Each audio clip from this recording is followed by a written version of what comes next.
Halo Sobat YouTube, gimana kabarnya hari ini? Semoga semua dalam keadaan sehat ya, dan selalu penuh semangat. Bertemu lagi bersama channel Pacarita Story. Pendengar, selama 20 menit ke depan, Mimin akan menemani Sobat Pacarita untuk melanjutkan cerita serial Mahabharata favorit kita. Terima kasih buat yang sudah mendukung dan subscribe channel ini, buat yang belum, ditunggu dukungannya. Subscribe gratis kok. Tak perlu lama, mari dimulai. Arjuna datang untuk menemui Putri Subadra dari Yadawa. Subadra meminta pelayan agar memberitahu Arjun bahwa masuknya sebentar lagi. Banyaknya kain-kain berserakan yang dibuat pola oleh Subadra membuat Arjuna seolah menari-nari. Hal ini membuat Subadra tertawa karena aksi putra Pandu ini. Kedatangan Arjuna ke kamar Subadra ingin menanyakan terkait kakaknya, Krishna. Arjuna heran dan tidak mengerti aksi-aksi dari Krishna. Subadra sendiri juga tidak mengerti maksud dari Krishna. Arjuna ingin belajar lebih banyak tentang Krishna. Arjuna terus berusaha membujuk Subadra agar memberitahu lebih banyak tentang Krishna, namun Subadra terus menolaknya dan menyuruh Arjuna menemui kakaknya sendiri. Tiba-tiba Kunti datang dan memberitahu Subadra bahwa jalan menuju Dwaraka telah dihancurkan iblis Kalyawan. Subadra menangis ketakutan dan memeluk ibu Ratu Kunti. Sang ratu ini akan menyuruh Arjuna untuk mengantarkan Subadra ke Dwaraka. Kunti mewanti-wanti agar Subadra tidak khawatir karena ada Arjuna yang akan melindungi perjalanannya dan segera mempersiapkan diri untuk berangkat besok pagi. Arjuna dan Subadra bersama para pengawal sedang beristirahat di tepian sungai. Subadra seperti mendapat firasat buruk. Subadra menceritakan kekuatan dari Kalyawan yang ia dengar dari kakaknya. Arjuna mengatakan bahwa kakaknya Subadra mengarang cerita yang luar biasa. Hal ini membuat Subadra marah. Ia pun pergi meninggalkan Arjuna dan akan pergi bersama para pengawalnya. Tiba-tiba Arjuna mendengar jeritan Subadra. Arjuna sempat tertawa menganggap Subadra guyonan. Karena jeritan semakin serius, Arjuna segera berlari dan mencari Subadra. Pangeran Arjuna segera menemukan tempat Kalyawan dengan mendengar suara jeritan Subadra. Melihat Subadra dalam cengkeraman Kalyawan, Arjuna segera melesatkan anak panahnya dan membuat Kalyawan terjatuh. Subadra segera bersama Arjuna lagi. Subadra masih menengok Kalyawan lagi karena ia percaya dengan cerita Krishna. Kalyawan bangun lagi dan mencabuti panah di tubuhnya. Tiba-tiba Kalyawan sudah menghilang dari tempatnya terjatuh, pun dengan Subadra yang sudah hilang dari pandangan Arjuna. Kalyawan telah membawa Subadra di tepi jurang air terjun. Kalyawan meragukan kedatangan Krishna. Arjuna segera datang dengan panah di tangannya. Kalyawan melemparkan Subadra terjun di sungai. Arjuna yang terkejut segera ikut melompat ke sungai tersebut. Keduanya tenggelam bersama dan berusaha naik. Di atas, Kalyawan masih berteriak memanggil-manggil Basudewa Krishna untuk menantang. Krishna yang sudah di tepi sungai, mencelupkan kakinya di sungai itu dan membuat pusaran air yang membuat Arjuna dan Subadra di tanah dan tidak tenggelam oleh air. Hal ini membuat Arjuna terkejut, tak terkecuali juga mengejutkan Kalyawan. Krishna tersenyum melihat keterkejutan Pangeran Arjuna.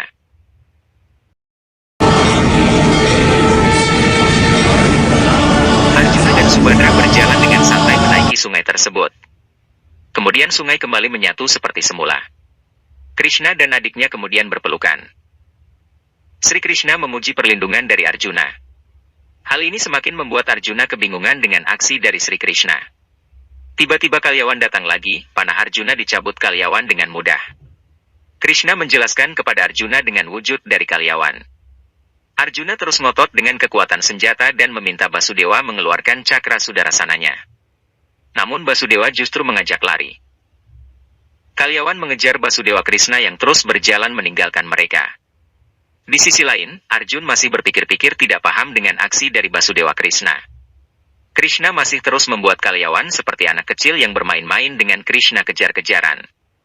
Sedangkan Arjuna dan Subadra masih terus mencoba membuntuti. Basudewa Krishna masuk ke goa dan terus dikejar Kalyawan.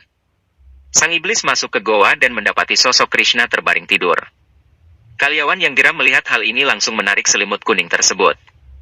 Namun nahas yang tidur bukanlah Krishna melainkan seorang resi Mucukuni yang dengan kemarahan matanya langsung membakar Kalyawan menjadi abu. Arjuna dan Subadra tercengang mendengar suara jeritan Kalyawan dari dalam goa. Krishna muncul untuk menemui sang resi. Krishna meminta maaf karena telah mengganggunya dan mempersilahkan sang resi melanjutkan meditasinya. Krishna keluar goa dengan keadaan aman tanpa sedikit pun kurangnya. Arjuna langsung memberi salam kepada Basudewa Krishna. Sang Narayan mengatakan, tidak, kau tidak perlu doaku, kau punya tempat khusus di hatiku. Kemudian Krishna menjelaskan tentang Resi Mucukuni yang telah bermeditasi di goa itu dan menyatukan takdir kematian Kalyawan. Kemudian Krishna mengajak Arjuna ke Dwaraka karena akan membicarakan banyak hal. Arjuna tersenyum puas seolah mendapatkan jawaban atas semua teka-teki tentang Basudewa Krishna. Arjuna dan kedua putra-putri Dwaraka telah sampai di kerajaan. Arjuna takjub dengan suasana megah dan makmur di negeri Dwaraka. Krishna menjelaskan bahwa Yadawa yang mendirikan Dwaraka, dirinya hanya memanfaatkan kecerdasannya saja. Subhadra menanyakan apakah Krishna tidak ikut ke kota bersama mereka. Krishna akan menyelesaikan beberapa tugasnya terlebih dahulu sebelum menyusul mereka. Arjuna ingin ikut dengan Basudewa Krishna. Sang Narayan mengatakan bahwa Arjuna akan sangat membantu jika ikut. Tapi tugas saat ini akan sangat sulit, dan bahkan benar-benar akan menyulitkannya. Arjuna semakin dibuat bingung dan berpikir keras dengan aksi-aksi dari Basudewa Krishna. Arjuna menganggupi hal tersebut bahkan jika Krishna mengujinya. Krishna dan Arjuna berangkat dan menemui daerah para gembala sapi. Hal ini mengingatkan Basudewa Krishna kepada masa kecilnya. Arjuna dan Krishna bermain-main terlebih dahulu di desa tersebut. Krishna menunjukkan kepada Arjuna tentang ibu kota Widarba. Arjuna kebingungan dengan rencana dari Basudewa Krishna untuk menjadikannya sebagai mempelai pria. Arjuna mengatakan bahwa Putri Rukmini tidak menikah dengan Basudewa Krishna, namun Krishna meyakinkan bahwa Rukmini hanya akan menikah dengannya. Arjuna pun beruntung karena hanya ia yang tahu hal ini dari seluruh daerah Arya. Arjuna yang tidak paham dengan maksud dari Basudewa Krishna. Sang Narayani kemudian menunjukkan surat cinta dari Rukmini. Arjuna semakin dibuat bingung dengan rencana Basudewa Krishna. Kakak dari Subhadra ini menjelaskan kepada Arjuna bahwa pernikahan Rukmini adalah paksaan dari Pangeran Rukmi. Arjuna bersiap menggunakan tali busurnya untuk menghancurkan benteng Widarba. Krishna mengatakan bahwa harus diam-diam, dan Arjuna akan menemui Rukmini dan mengikuti sesuai pesannya. Basudewa Krishna menyamar sebagai penggembala sapi. Ketika masuk ke kerajaan, ia dicegat oleh prajurit. Krishna menjelaskan bahwa ia membawa kir untuk upacara. Krishna yang telah mendapat izin masuk, kemudian memanggil Arjuna yang menyamar sebagai Brihanala, perempuan berbadan besar. Krishna dan Arjuna dalam penyamarannya berhasil masuk di kerajaan Widarba. Basudewa Krishna mengatakan bahwa Arjuna harus membiasakan penyamaran ini, siapa tahu akan berguna di masa depan, termasuk nama Brihanala. Arjuna kembali dibuat bingung oleh aksi dari Basudewa Krishna. Basudewa berlari meminta doa dari Pangeran Rukmi. Kemudian ia menyiapkan sakramen dari Resi Durwasa untuk Putri Rukmini. Kemudian Brihanala disuruh Krishna untuk mengantarkannya nanti. Krishna kemudian meminum sakramen tersebut karena ia adalah mempelai prianya. Kemudian Krishna memberikan sakramen itu kepada Arjuna dan menyuruh agar membawa Rukmini ke kuil Dewi Parwati dalam 3 jam. Arjuna berangkat perlahan-lahan memasuki istana dan menuju kamar dari Putri Rukmini. Tiba-tiba Arjuna dicegat oleh prajurit tersebut heran karena belum pernah melihat wanita ini. Arjuna terus berdiplomasi dengan prajurit tersebut dan akhirnya sang prajurit mengizinkannya. Brihanala perlahan-lahan namun pasti memasuki ruangan dari Putri Rukmini. Ia mendengar dan mengintip bahwa Rukmi sedang memarahi Rukmini yang berusaha menolak dan membatalkan pernikahan ini. Rukmi tidak ingin Widarba dan Magadha berperang. Rukmini mengatakan bahwa Widarba akan tetap aman dengan Tuan Krishna. Pangeran Rukmi begitu marah dan mendorong adiknya hingga jatuh tersungkur. Rukmi terus memarahi Rukmini dan tidak boleh pergi dari ruangannya hingga waktunya menikah. Ketika Pangeran Rukmi keluar, ia menemui Brihanala di depan ruangan adiknya. Putri Rukmini sedang melukis lambang-lambang dari Sri Krishna. Brihanala telah mendekati Rukmini. Rukmini heran dan menanyakan siapa tamunya. Arjuna menjelaskan bahwa ia adalah utusan Basudewa Krishna untuk menjemput Rukmini ke kuil Dewi Parwati. Di tengah perjalanan, Rukmi tersadar dari emosinya. Kemudian ia berbalik untuk menemui adiknya lagi yang akan pergi dengan Brihanala. Arjuna terus menggoda dan berdiplomasi terhadap pikiran Pangeran Rukmi. Mereka bertiga berangkat menuju kuil Dewi Parwati. Di tengah perjalanan, hidung Brihanala terganggu oleh serbuk sari dan hewan dari bunga-bunga yang dibawa oleh pelayan. Tiba-tiba Arjuna bersin dan sanggul rambut palsunya terjatuh. Hal ini membuat Pangeran Rukmi geram dan menyuruh prajuritnya menangkap Arjuna. Kemudian Arjuna mengamuk dan membawa Putri Rukmini pergi. Ketika Pangeran Rukmi bangkit, Arjuna dan Rukmini pergi menggunakan kuda. Pasukan Widarba datang mengepung Arjuna. Sang pangeran meminta Rukmini agar pergi ke kuil, Arjuna akan mengatasi pasukan Widarba seorang diri. Rukmini sampai di kuil Dewi Parwati dengan bergegas diri. Dirinya mencari-cari di manakah gerangan kekasihnya, yaitu Basudewa Krishna. Rukmini menangis di depan patung Dewi Parwati. Ia mendengar suara kaki melangkah mendekat. Basudewa Krishna pun datang, hal ini membuat putri Rukmini sangat senang.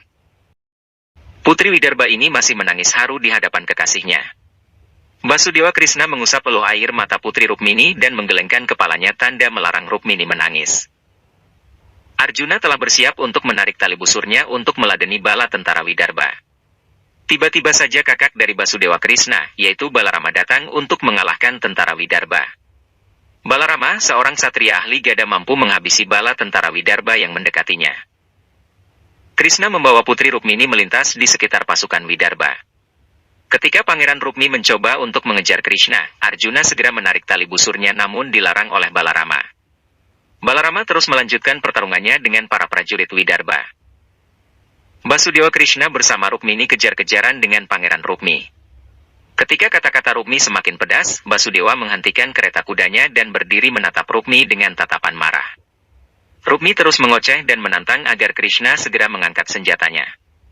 Rukmini mencoba menasehati kakaknya, namun Rukmi masih berkeras kepala.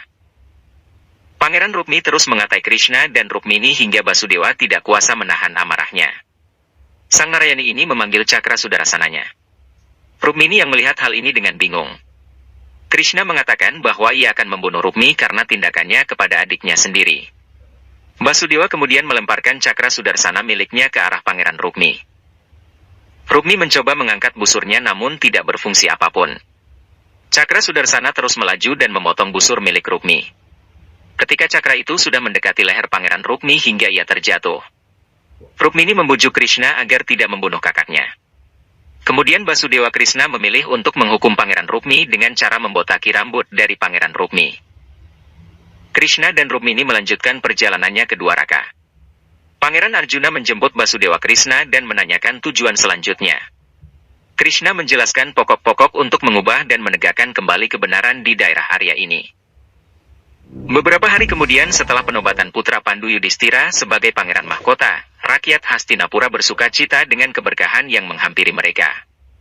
Para prajurit juga bangga dengan keamanan yang dibuat oleh adik-adik Yudhistira. Widura dan Guru Gripa senang dengan perubahan yang ditunjukkan oleh Duryudana dan komplotannya. Namun Widura tetap curiga dengan tetap hadirnya Raja Gandhara di sekitaran Duryudana. Raja Gandhara dengan Duryudana dan Dursasana sedang merencanakan sesuatu untuk menumpas Yudhistira sekeluarga. Rencana kali ini adalah untuk menumbangkan seluruh Pandawa di Warnabrata. Duryudana mengungkapkan bahwa selain hal tersebut, tahap pertama mengirim Yudhistira dan keluarga ke Warnabrata adalah pernikahan Dursala. Gandhari sedang melihat-lihat perhiasan dengan tangannya. Gandhari meminta tolong Sukda untuk melihat perhiasan yang disiapkan untuk Swayamwara Putri Dursala. Namun Sukda menyangkalnya dan mengatakan bahwa Dursala sudah akan dinikahkan dengan raja dari Sindu melalui keputusan Duryudana. Yudhistira menasehati Duryudana bahwa keputusan besar semacam itu haruslah meminta izin dalam sidang istana. Namun Duryudana menganggap bahwa urusan menikahkan adiknya adalah kebutuhan pribadinya. Widura dan Bisma mencoba menasehati Pangeran Duryudana, namun segera ditolak dengan diplomasinya.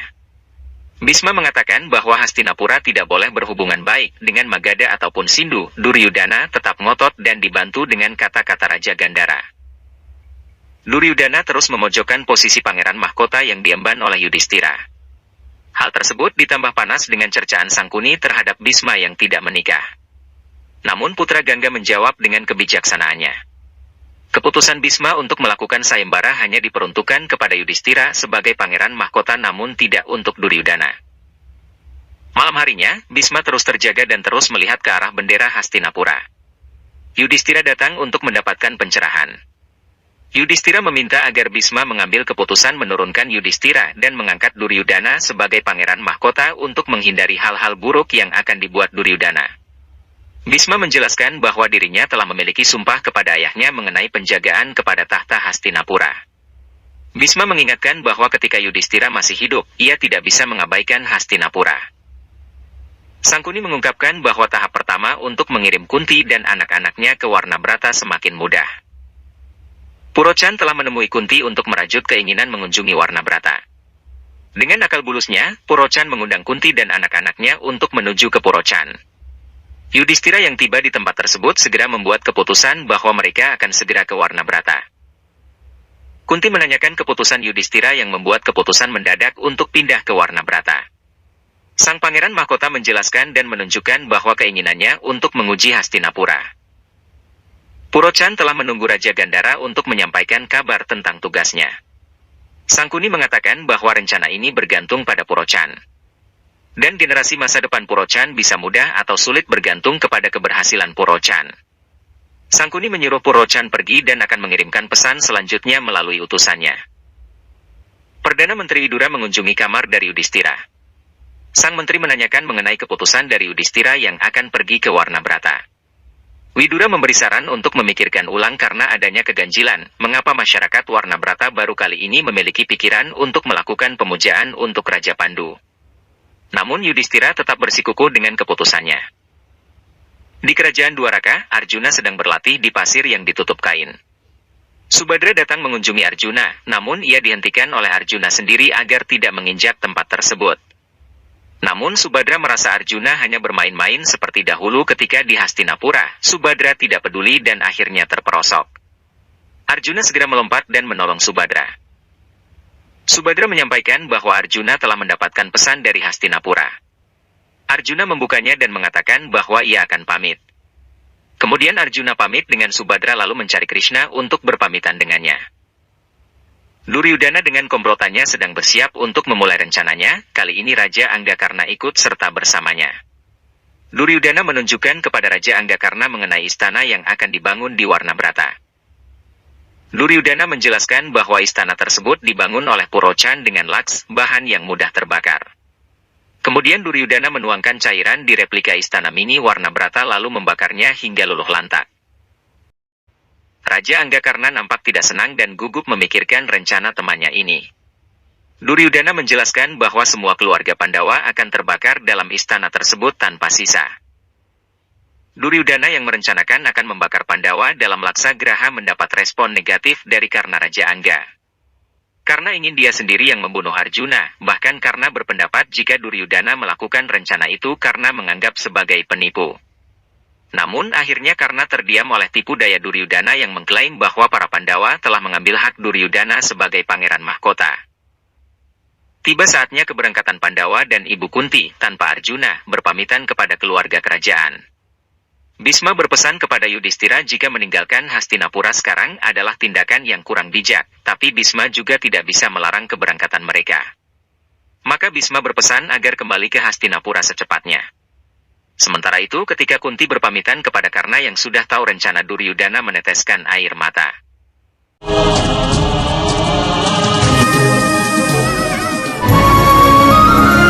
Widura yang melihat hal itu merasa ada yang aneh dengan sikap Karna.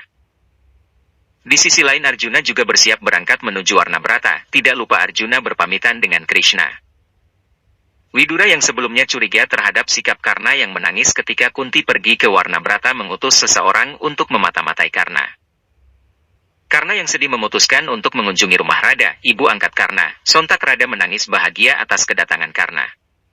Karna berniat ingin menginap di rumah itu dan ingin disuapi oleh Radha, namun keinginan Karna mendapat respon negatif dari Adirata, ayah angkat Karna.